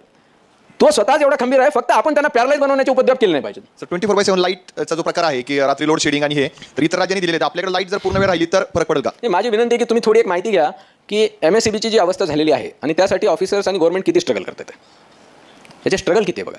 इन्व्हेस्टमेंट फार हेवी करावं लागणार आहे आणि त्याच्याबरोबर आपल्याला मग शेतकऱ्यांना हे पण सांगावं लागणार आहे की बिल रेग्युलर भरा. लाईट नाही म्हणून बिलं भरायचे नाही, बिलं नाही पण लाईट नाही. पण मी तुम्हाला सांगतो की मी MSEBच्या बाबतीत मी सांगतो की ठीक आहे ते 8 तास लाईट देतात, 10 तास लाईट देतात, पण ते लाईट देतात. इन्फ्रास्ट्रक्चर पडलं, पोल पडले तर ते ठीक आहे, ते नैसर्गिक आपत्ती येईल, परंतु लाईट नाही आहेत असं मला आढळलेलं नाही. पण मी माझ्या शेतकऱ्यांना सांगतो की DP वरच्या लोकांची यादी केली, मी म्हणलं बिलं कितीने भरलेली आहेत. हा देश काय फक्त सरकारच्या किंवा इंटेलेक्च्युअल क्लासचा किंवा मीडियाच्या किंवा यांचा नाही आहे. हा 95% वर्ग आहे, आपण 5% आहेत. आपण 5% 95% लोक खाली आहेत. हा त्यांचा पण देश आहे, त्यांना सुद्धा जबाबदाऱ्या घ्याव्या लागतील. जसं आपण म्हणतो शहरात किंवा तुम्ही थुंकू नका, this is your country, you have to take care of it. उद्या जर पोल पडत असेल आणि पडू द्या, आपल्याला काय करायचं असं जर आम्ही परिस्थिती करत असं नाही जमणार. मी तुम्हाला पुन्हा सांगतो, कुठल्याही कितीही क्वालिटी गव्हर्नमेंटनी देश बदलत नसतो. देश बदलतो लोकांनी ठरवल्यावर. सेकंड वर्ल्ड वॉरमध्ये रशिया जिंकला तर रशियन लोकांमुळे जिंकलेला, स्टॅलिनमुळे नाही जिंकलेला. जेव्हा प्रत्येक रशियनांनी ठरवलं की आता फाईट करायची, असं म्हणतात की every Russian was a soldier, every man and woman were a soldier. असं केलं तर होतं. आपण काय केलं, आपण एक म्हणजे तुम्ही जो आता खूप चालणारा शब्द आहे सध्या नॅरेटिव्ह, तर नॅरेटिव्ह काय बिल्ड केलेलं आहे की सगळ्या प्रश्नाच्या कुंजा सरकारकडे आहेत. Absolutely not. या कुंजा आपल्या लोकात आहेत. आपण पब्लिक बिल्ट नाही करू शकलो. म्हणजे म्हणलं ना, माणसं नाही आपण तयार करू शकलो. महाराजांनी काय केलं? माणसं तयार केली.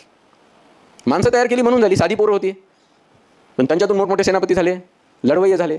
आपल्याला माणसं तयार करा. आपण माणसं तयार करायला लक्षात येत नाही. काही झालं, आत्महत्या झाली, सरकारने बघावं, यानं झालं, लाईट नाही, कारण देतो. आणि समजा जेव्हा 8 तास लाईट असते तेव्हा तुम्ही काय केलेलं आहे?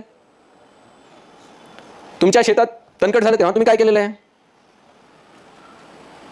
काही काही शेतकरी इतके टिचून शेती करतात. म्हणजे हा शब्द लक्षात घ्या, टिचून करणे हाच एक धंदा आहे. हा सोपा धंदा नाही आहे. हा असा लिजरली गेले आणि मग फोटो काढले, 2-4 सेल्फी काढल्या आणि निघाले, असला धंदा नाही आहे. हा एकदम खचून काम. मी सांगतो, when I joint farming I was 61 kg. Now I am 52.7 kg. माझं वेट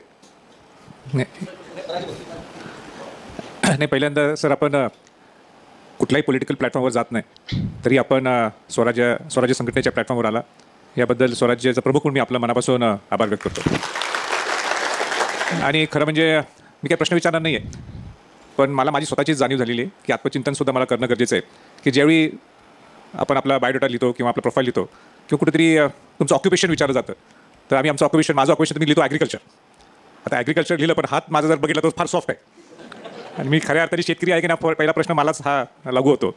आणि म्हणून सगळ्यांना सुद्धा सांगायचं या हॉलमध्ये बसलेत की मी सुद्धा लवकर रिटायर झाल्यावर, तर लवकर मला माहीत नाही केव्हा, पण तुमच्यासारखं 1 वर्ष तर कमीत कमी 1 वर्ष तर शेती करावं असं माझ्या मनात आलेलं आहे. पण माझ्याकडनं सर आमची फार इच्छा होती की आपण एकदा इथं आम्हाला येऊन प्रबोधन करावं, आणि ते आपण आलात याबद्दल आम्ही मनापासून खुश आहोत. पण आमची भूक फार मोठी आता, आणि ती भूक अशी आहे की मी आता परवाच एक 4 दिवसाच्या अगोदर अमेरिकेला गेलो होतो. कॅलिफोर्निया कोस्टला होतो, वेस्ट कोस्टला होतो. मागच्या वर्षी ईस्ट कोस्टला गेलो होतो. आणि कॅलिफोर्निया हा सगळा म्हणजे जे राज्य आहे हे पूर्ण बऱ्यापैकी सगळं वाळवंटाचं आहे. आणि तरीही तिथं लोक हजारो एकर जमीन तिथं शेती करतात. आणि त्यातनं दिसून आलं की त्यांची एक त्याच्या मागे एक शिस्त आहे, डिसिप्लिन आहे, ऑर्गनाइज्ड पण आहे. ठीक आहे, आपल्या पुढे असतील ते अनेक वर्ष, तो एक भाग आहे. पण त्याच्यातून सुद्धा लेबर नसताना सुद्धा, मेक्सिकोमधून लेबर आणतात ते, पण लेबर नसताना सुद्धा त्यांच्यात ऑर्गनाइज पण आहे, त्यांच्याकडे शिस्तबद्ध आहे सगळं. या सगळ्या गोष्टी मला बघायला फार बऱ्या वाटल्या, छान वाटतं. पण हे मग आपल्या भारतात का होऊ शकत नाही, हा माझ्या डोळ्यासमोर मी प्रश्न आला. पण त्याचं उत्तर मला आज मिळालं आपल्या भाषणातून, आपल्या प्रबोधनातून. ते म्हणजे आपली मानसिकता हे बदलणं गरजेचं आहे. आपलं शिस्त पाहिजे, एक कष्ट करायला, हार्डवर्क करणं गरजेचं आहे. पण हे सगळ्या गोष्टी सगळ्या चांगल्या आहेत म्हणजे आपल्या भाषणात, पण हे कुठेतरी लिखित स्वरूपात सर यायला पाहिजे. आणि आमची अपेक्षा ही आहे की आपलं एक पुस्तक ह्याच्यावर यायला पाहिजे, की एक अधिकारी ठीक आहे, जसं आज धनंजयनी सांगितलं, आपण का रिटायरमेंट घेतली, का सोडलं आपण, हा एक भाग आहे. पण आपण स्वतः मानसिकता जर आपण कसं बदलू शकू, आणि शेतकऱ्यांनी कशी मानसिकता बदलली पाहिजे, आपण कसं पुढे जायला पाहिजे, जेणेकरून आपण सुद्धा बाहेरच्या परदेशातल्या लोकांसारखं ऑर्गनाइज, डिसिप्लिन, मग इन्फ्रास्ट्रक्चर असेल, मेकॅनायझेशन असेल, हे कुठेतरी आपण सर एक दिवसातला 1 तासभर वेळ काढून हे पुस्तक लिहायला सुरुवात करावं, अशी स्वराज्याच्या वतीनं आपल्याला मी विनंती करतो आणि थांबतो. सर, माझे 2 प्रश्न आहेत की मी पण वयाच्या 22व्या वर्षापर्यंत शेती करत होतो. त्याच्यानंतर मी पुण्यात शिफ्ट झालो. मी बीडचाच आहे प्रॉपर. मला जाणवलं की अन्न सुरक्षा कायदा आल्यापासून 10 रुपयामध्ये 10 किलो म्हणजे 2 रुपये किलो आणि 3 रुपये किलोनी रेशन मिळतं. तेव्हापासून शेतकऱ्यांची प्रचंड अडचण निर्माण झाली, कारण शेतमजूर हा मिळत नाही. म्हणजे एक मजूर माणसाला 10 रुपयात त्याला महिन्याचं रेशन भेटतं. तेल 30 रुपये किलोनी, म्हणजे 100-200 रुपयामध्ये त्याच्या महिन्याचं रेशन मिळतं त्याला. आणि हे लोक जे शेतीवरती पहिले मजूर म्हणून यायचे, ते लोक आज शेतकऱ्यांना मिळत नाही. तर शेतकरी कष्ट करून जे धान्य पिकवतो, आणि सरकार हे जर 10 रुपयात ते एका व्यक्तीला देत असेल, एका कुटुंबात 4 व्यक्ती म्हणजे 40 किलो धान्य त्या व्यक्तीला मिळतं, त्या कुटुंबाला. आणि मग तिथून जी शेतकऱ्यांचा वनवास सुरू झालेला आहे मजुरीचा, तर ह्याच्यावरती एक आपण प्रशासनात होतात, रिटायर प्रशासनातली जी फोर्स असेल, हे लोक एकत्र येऊन शेतकऱ्याच्या कामावरती त्यांनी आठवड्यातले 4 ते 5 दिवस तरी मजुरी केली पाहिजे, आणि त्याच्यानंतरच त्याला ते रेशन मिळालं पाहिजे. असं काय हाजरी बुक, जसं रोजगार हमी योजनेमध्ये त्या स्कीम अशा पद्धतीच्या होत्या. हे बघा कसं आहे माहिती आहे का, मला आतापर्यंत 50 शेतकऱ्यांनी हा प्रश्न मांडलेला आहे की बाबा हे जे स्वस्तात धान्य मिळतं त्यामुळे प्रॉब्लेम वाढलेला आहे. मी थोडा असहमत आहे या विषयाशी. याचं कारण तुम्हाला सांगतो की आपले प्रत्येकाचे रिलेशन सोसायटीमध्ये जर आपण असे निगेटिव्हली बिल्ड करू लागलो की शेतकरी आणि शेतमजूर या दोघांचे इंटरेस्ट कॉन्फ्लिक्टिंग इंटरेस्ट, पेशंट आणि डॉक्टर याचे कॉन्फ्लिक्टिंग इंटरेस्ट, वकील आणि ज्याचे दुखणं आहे जो करतो त्याचे कॉन्फ्लिक्टिंग इंटरेस्ट, अशा प्रकारची जी रिलेशनशिप आपल्याकडे बिल्ड होत झाली त्यातली ही एक रिलेशनशिप आहे की सगळ्या शेतकऱ्यांनी शेतमजुराच्या नावानं ओढायचं. आता मी तुम्हाला सांगतो, एका बाईला आपण किती रोज देतो? एका बाईला आपण जनरली 200 रुपये रोज देतो. मागच्या वर्षी मी माझ्या शेतावर 250 केला, खूप लोकांना राग आला. 200 रुपयात काय होतं? आणि मी जेव्हा त्या बायकांबरोबर स्वतः काम केलं, इट इज व्हेरी टफ. मी जे वारंवार बोलायला की ऑनेस्टी बिल्ड केली पाहिजे. मला उद्या समजा जर 10 किलो धान्य फ्री मिळालं किंवा स्वस्तात मिळालं, अजून काही मला घरकुल स्वस्तात मिळालं, हे मिळालं, हे तर सरकार देणार. त्यांची परिस्थिती सुद्धा शेतमजुरांची खूप वाईट आहे, तिथेही आत्महत्या आहे. हे जर मला मिळालं असेल, त्याच्यानंतर जर मला कोणी रोजंदारीनं बोलत असेल, तर तिथं मी ऑनेस्टली काम केलं पाहिजे. हा मेंटॅलिटी बिल्ड करण्याचा विषय आहे. मी पुन्हा पहिलेपासून काय म्हणतो, हा मेंटॅलिटीचा विषय आहे. मला सांगा, आज तुम्हाला समजा मी जर 10 किलो धान्य दिलं, तुम्ही काम बंद करणार का? तुम्ही कामाला जाणार नाही? असा कोणता मोठा आपण वस्तू द्यायला त्याला की त्यांना सगळं त्याच्या उपजीविकेचे बाकी साधनं बंद करावेत? विषय काय चालला आहे की मूळ शेतकरी काम करत नाही, स्वतः मजुरावर डिपेंड झालेला आहे. आणि दुसरा विषय काय आहे की मजुरांना आपण जे देतो ते सुद्धा खूप तुटपुंज आहे, ते खूपच तुटपुंज आहे. आता मी माझ्याकडे काय केलं सांगतो, मी माझ्याकडे थोडा बदल केला. मी त्यांना काय सांगितलं की हार्वेस्टिंगमध्ये जे मला काही प्रॉफिट होईल त्यातला काही शेअर मी तुम्हाला द्यायला सुरुवात केली. मी सुरू केला. खूप लोक मला येऊन बोलले, साहेब असं लाडवून ठेवू नका वगैरे वगैरे. ही जी निगेटिव्ह बिटची, मी तुम्ही एका टीममध्ये, तुम्ही शेतमालक आहे, मी शेतमजूर आहे, माझे तुमचे इंटरेस्ट अपोजिट आहेत, आपण दोघं मिळून काहीतरी रिझल्ट आणायचा आहे आणि मी तुमचा द्वेष करतो तुम्ही माझा द्वेष करतो, काम होणार आहे का? नाही होणार. सगळ्या शेतकऱ्यांचं हेच म्हणणं आहे की बाबा फुकट द्यायला त्याच्यामुळे लोक येईल तू येईल. तर मान्य आहे ना, ते खरं आहे. पण आपण जी मेंटॅलिटी चेंज केली, तुम्हाला सांगतो आज कुठल्याही खेड्यात गेल्यानंतर मी तुम्हाला सांगतो इगो किती वाढलेले. हा एक प्रॉब्लेम आहे राजा इगोंचा लोकांच्या. म्हणजे इतके तुफान इगो झालेले आहेत आपल्या लोकांचे की थोडं काही बोललं की त्यांच्या काही बायकांना ते खुरपत होते. खुरपताना एका बाईला मी एवढंच म्हणलं की मावशी जरा खुरपा ना तुम्ही, वरवरच काढायला पुन्हा ते झाड वाढेल ना, नीट खुरपा राव, हे काय प्रकार आहे? याच्यावर त्या बाईनं खुरपं घेतलं, बाजूला फेकलं. अगं बोलायचं नाही म्हणले साहेब, हां राहू दे तुमचं सांभाळायचे, लय बघितलं तुम्ही, आणि निघून गेली. मी तिला म्हणलं मावशी मला तसं म्हणायचं होतं, बोलायला वेळ नाही आपल्याला म्हणे. हे माझ्या मी अतिशोक्ती करून सांगत नाही, you can confirm with my other workers. I was deadly shocked. त्यानंतर पाती म्हणजे एक एक लाईन धरून खुरपत जातात, त्याला पात म्हणतात. एका पातीवर एक पोरगी खुरपत पुढे गेलेली होती आणि मागं गवत तसंच होतं. मी अरे कुणाची पात आहे, असं खुरपतात काय चाललं तुमचं? मी आता प्रशासनात राहिलेलो त्याच्यामुळे बोललो. सुरुवातीची घटना, 14 बायका खुरपायला होत्या, 14 जणींनी खुरपा टाकले. म्हणले साहेब बोलायचं नाही, मला आम्ही चाललो, निघून गेले. मी मिन्नत केली नाही, थांबा असं करू नका, कारण मला दिसायला पुढे काय होणार. What ego. आता मी कोणालाही बोलल, मी एखाद्या सिनियर ऑफिसरला बोलल, मंत्र्याला बोलल, माझी मजुरांना बोलायची हिंमत नाही. आणि ते कान सोडतात, तुम्ही काहीच करू शकत नाही. You are utterly helpless. पण याच्यात तुम्हाला सांगतो सोल्युशन काय, तुम्हाला सांगतो याच्यात सोल्युशन मी पुन्हा सांगतो. लॉंग टर्म सोल्युशन आहे. कदाचित युटोपियन वाटेल, लोकांना मनोराज्यमय वाटेल की बाबा काहीतरी सांगायला, पण तुम्हाला सांगतो की जिथं गेलं तिथलं खाल्ल्यानंतर तिथलं काम निष्ठेनं त्या माणसाला फायदा होईल असं करणं ही जी बेसिक प्रवृत्ती आहे, दॅट इज मिसिंग. हा प्रॉब्लेम. म्हणजे मला काय वाटणार की उद्या मालकाचं नुकसान झालं, बरं झालं असंच पाहिजे. आणि तुम्हाला काय वाटणार, फारच माजलं, कामच करत नाही, कितीला आले, 11ला आले. म्हणजे हे अशा रिलेशनशिपवर प्रोजेक्ट कसा डेव्हलप होणार आहे? म्हणजे लेबर मॅनेजमेंटच्या विरुद्ध दोघांच्या मारामाऱ्या चालू आणि प्रोजेक्ट कसा काय डेव्हलप होणार? आणि मी तुम्हाला सांगतो, विश्वास ठेवा, मी असे शेतकरी बघितले साहेब की लाईटच्या खांब्याला बैल बांधलेत, पाऊस आला म्हणून गेले घरी, 2 दिवस आले नाही. मी शेतात होतो, मी जाऊन चारा टाकला. आपले महाभाग काही असे झालेले आहेत. म्हणजे कुणाला एका वर्गाला दोष देते, ओव्हरऑल मानसिकतेचं डिग्रेडेशन मी म्हणतो. मी तुम्हाला सांगतो की फक्त तुम्ही खेड्यातल्या लोकांना बोला जाऊन की मॅग्नेशियम सल्फेट टाकावं का कसं काय करावं, तुमच्या जवळून उठून निघून जातील. नांगरणीला कसं करावं, रोटावेटर मारावं का मोगडा मारावं, काय करावं, कोणी तुम्हाला बोलणार नाही. तुम्ही फक्त बोला यावेळेस इलेक्शनमध्ये काय होणार आहे. मग बघा 5-50-100 लोक जमतात आणि मग कोण चूक कोण बरोबर. What sort of society we are creating and we all have created. Media असेल, आम्ही असतो, पॉलिटिशियन्स असेल, आपण अशी सोसायटी क्रिएट केलेली आहे की जिचं ॲप्टिट्यूड आपण बदलून टाकलेलं आहे. ते डिस्कस नाही करणार की भुईमुगाला कोणतं खत टाकावं, अच्छा असले फालतू विषय चर्चा पण करायचे नाही. हां, ते हे पण डिस्कस नाही करणार, पण दोष द्यायचं म्हणलं की मग सुरू करतात. ते आपला प्रॉब्लेम आहे. कर्तव्य नाही, मी करायला पाहिजे असं माझं म्हणणं. मी ड्युटी म्हणलेलं नाही, मी करायला पाहिजे अशी माझी इच्छा सांगितली.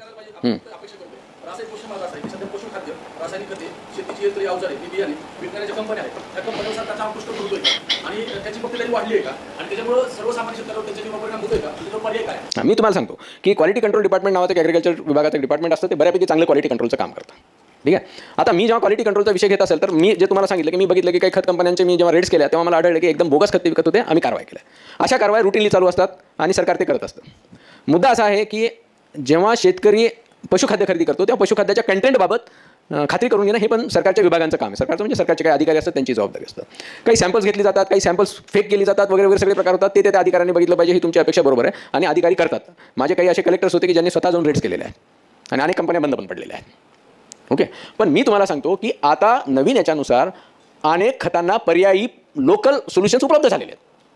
ते लोकल सोल्युशन्स आपण जसं आता तुम्ही वाचत असाल की डीएपीचं शॉर्टेज आलं, डीएपी वापरू नका, डीएपी शिवाय आपण युरिया सुपर फॉस्फेट आणि इतर खतातून आपण काय मिळवू शकतो. उदाहरण मी तुम्हाला सांगतो, everything is not dark. Marathwada युनिव्हर्सिटीनं बायोमिक्स आणि ट्रायकोडर्मा, मेटारायझियम, स्युडोमोनस अशा प्रकारचे काही सोल्युशन्स तयार केलेले. यापूर्वी आम्ही ट्रायकोडर्मा वापरायचो, रशियामधून आणायचो. रशियाचा ट्रायकोडर्मा आपल्या मातीत कसा सूट होणार, आता त्यांनी तिथल्या लोकल मातीतला सेपरेट केला. फंटास्टिक रिझल्ट्स आहे. 200 रुपये लिटर आहे, एकरी 1 लिटर लागतं. प्रॉम नावाचा एक प्रकार आहे, फॉस्फेट रिच ऑर्गॅनिक मॅन्युअर. तुम्ही समजा 100 किलो सुपर फॉस्फेट टाकलं तर शेतात 12 ते 14 किलो सुपर फॉस्फेट उपलब्ध असतं आणि त्यातलं फक्त 4-5 किलोच मिळतं, कारण फॉस्फेट सोल्युबल बॅक्टेरिया नावाचा बॅक्टेरिया नसतो. ते बॅक्टेरिया ती युनिव्हर्सिटी बनवते. आपल्याला हे जे अल्टरनेटिव्ह आहेत ते आता मी प्रॉम केलं. प्रॉम म्हणजे काय, फॉस्फेट रिच ऑर्गॅनिक मॅन्युअर. तर 1 ट्रॉली शेणखत घेतलं, त्याच्यात 4 बॅग सुपर फॉस्फेट म्हणजे 200 किलो सुपर फॉस्फेट टाकला, 5-10 क्विंटल काडी कचरा टाकला आणि त्याच्यात फॉस्फेट रिच ऑर्गॅनिक मॅन्युअर PSBचे बॅक्टेरियाज टाकले, ट्रायकोडर्मा टाकला आणि ते सगळं व्यवस्थित झाकून ठेवलं आणि मधून हलवून पाण्याचे शिपके मारले. मी जेव्हा गव्हाला टाकलं तेव्हा आमच्याकडे कधी गहू बाकी ठिकाणी चांगला, पण मराठवाड्यात येत नाही, 5-7 क्विंटलच्या वर गहू येत नव्हता. मला 20 क्विंटल 58 किलो गहू आला. माझ्या शेजाऱ्याला 4 क्विंटल आला. मग आता त्या एका माणसाने मला विचारलं की साहेब तुम्ही शेणखत टाकलं ओलं ते कसं काय टाकलं. मग मी त्याला समजून सांगितलं की ते PROM प्रॉम म्हणतात त्याला, फॉस्फेट रिचार्ज, याच्यामध्ये 26 ते 27% अवेलेबिलिटी फॉस्फरसची वाढते. हे सगळं नॉलेज आता पुढे येत आहे. मायक्रोन्युट्रिएंट सुद्धा लोक घरी तयार करायला. पण आता एक मायक्रोन्युट्रिएंट असतं RCFचं मायक्रोला, ते असतं 280 रुपये लिटर. दुसरं मायक्रोन्युट्रिएंट असतं यारा नावाच्या कंपनीचं, ते असते 1200 रुपये लिटर. शेतकऱ्याला विचारा हे घे, त्याला कोणीतरी विलेज बॅरिस्टर असतो रिकामा बसलेला, ते सांगतो ते RCFचे काही रिझल्ट नाही, तू याराचं घे, ते घेते याराचं. प्रोफेनोफॉक्स नावाचं औषध मारून जो रिझल्ट येतो 400 रुपये किलोचं, तो रिझल्ट लोक 9,000 रुपये किलोचं औषध वापरून येतात. आपल्याला बोलावलं. आता मी जे भुईमुगाचं शेड्यूल तयार केलं, आता मी माझ्याकडे सिस्टम अशी केली की मी एक व्हाईट बोर्डवर सगळं लिहून ठेवतो, लोक फोटो काढून वगैरे घेऊन जातात. पहिल्यांदा त्यांनी माझं फॉलो केलं नाही. आता म्हणतात की उत्पन्न खेड्यात शिकण्याची पद्धत अशी नसते की कोणी सांगितलं आणि केलं. They watch you keenly. Peoples विजडमवर आपल्याला विश्वास ठेवला, ते बारकाईनं लक्ष. त्यांना असे सांगून फसवणारे अनेक लोक असतात. उद्या केंद्रेकरनं काहीतरी सांगायचं आणि त्याचं जर डुबलं तर केंद्रेकरला पेन्शनचं शॉप ऑब्झर्वर असू शकते, त्याला नसते. तर याच्यात गव्हर्नमेंट काम करत आहे. याच्या बाबतीत आपण निश्चित राहा की माझ्या मतानं मी जे विभाग बघितलेले ते विभाग निश्चित काम करत होते. फक्त याच्यामध्ये आपल्याला आता या कंपन्याची मक्तेदारी काढवण्यासाठी आपल्याला काहीतरी करावं लागेल. ते आपण काहीच करत नाही. आता चिलेटेड झिंक नावाचा प्रकार आहे, 1000 रुपये किलो आहे समजा. नॉर्मल झिंक 60 रुपये किलो आहे समजा. मग मी अभ्यास केला की चिलेटेड म्हणजे काय. चिलेटेड म्हणजे त्याच्यावर कवर असते. मग कसं करायचं, तर काही नाही, शेणखत घ्यायचं, त्याच्यात झिंक सल्फेट मिसळायचं आणि 1 महिना घोळायचं किंवा 4 दिवस घोळायचं, ते चिलेटेड होते. यावर्षी मी ते वापरलं. 1000 रुपयाचा माझा खर्च स्ट्रेट 70 रुपयावर आला. तर या प्रकारे आपल्याला नॉलेज स्प्रेड करावं लागणार आहे, तर इनपुट कॉस्ट कमी होती. धन्यवाद. साधारणतः हा एक अखेरचा प्रश्न घेऊयात आपण आणि म्हणजे पुढच्या सेशनला सुरुवात करू. थँक्यू. तर आपण बघतो की बाजारामध्ये दुधाची आवक आणि जावक त्याच्यामध्ये खूप मोठी तफावत आहे. आणि हे सगळं चित्र प्रत्यक्ष समाजासमोर दिसतंय, मीडियाला दिसतंय, प्रशासनाला दिसतंय आणि सरकारलाही दिसतंय. पण ह्याच्यामध्ये जर एवढं मोठी तफावत असताना प्रायव्हेट कंपन्या त्यांच्या म्हणजे पॅकिंगच्या माध्यमातून दूध असेल, कशाही माध्यमातून दूध बनवून, मग ह्याच्यामध्ये जी तफावत आहे यासाठी प्रशासन कोणती कारवाई कंपन्यांवर करते का, किंवा मग ह्याच्यामुळे शेतकरी कुठं भरडला जातो का त्या दुधाच्या संदर्भात, असा एक प्रश्न होता सर त्यावेळेस. नाही, मला तुमचा प्रश्न नाही लक्षात आला. मला हे विचारायचं आहे की दूध उत्पादक शेतकरी जो आहे त्याचं दूध या कंपन्याच घेतात ना मॅक्सिमम. पण सर आवक आणि जावक ह्याच्यामध्ये खूप मोठी तफावत आहे, हजारो लाखो लिटर. म्हणजे ॲक्च्युअल परचेस समजा 1 लाख लिटर असेल तर सेल 2 लाखचा आहे का. नाही, ही प्रशासनाचीच भूमिका आहे. जर सेल आणि परचेसमध्ये एवढा डिफरन्स असेल तर फूड अँड ड्रग्जवाल्यांना याच्यात कारवाई करणं फार गरजेचं आहे. नाही, आता मी तुमच्यासारखाच आहे, आता शेतकरीच आहे, त्यामुळे मी एवढंच म्हणू शकतो की झालं पाहिजे.